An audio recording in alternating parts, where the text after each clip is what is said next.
There are two alarms that you can get on the P653 pump. First one is LL, or low level. The second one is an E alarm. You can get numbers 1 through 4, and they all mean something different, but essentially they're having to do with pressure. When dealing with the P653 pump, if you're having an issue, if you're getting a low level alarm or you're getting an E alarm, it's almost impossible to troubleshoot this correctly without a pressure gauge.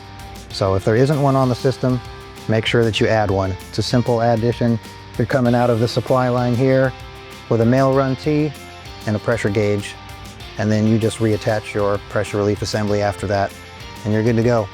E1 is a failure to build pressure in a period of 12 minutes, and that 12 minutes is a non-negotiable amount of time.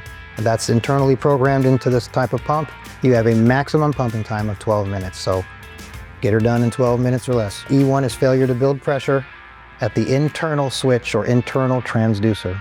E2 is failure to build pressure at the end of the line with an external transducer. E3 is a failure to vent pressure. So you've built pressure and now you need to vent it back off the supply line so your injectors can reset, specifically related to a failure to see that pressure drop back down to 0.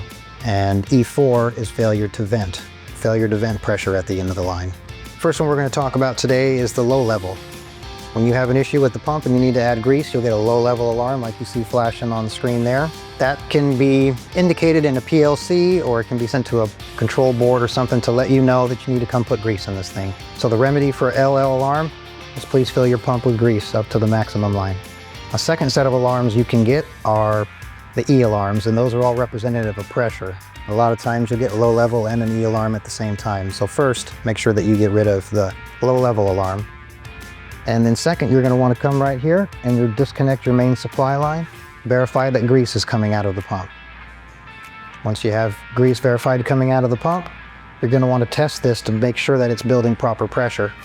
If you're getting a low pressure alarm, you should also see that reflected on your gauge. You'll see low pressure on the gauge. And usually the fastest way to remedy that is, if you're having internal issues with your pumping elements, you replace the pumping elements. It's an internal component that's located the 3 spots around that pump.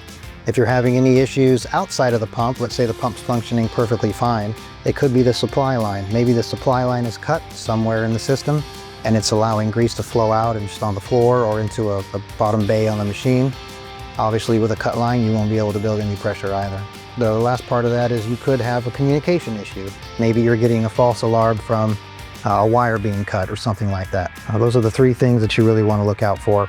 Verify you have grease coming out of the pump, verify you don't have any breaks in your main line, and verify the electrical components that are giving you the signal are all up and working. So if you've gone through all of these steps, if you've verified everything you could possibly verify, and you're still having trouble, why don't you reach out to one of our technicians, give us a call, or visit our website, send us an email at hello@greasepoint.com, and we'll be out as quick as we can to get it fixed for you.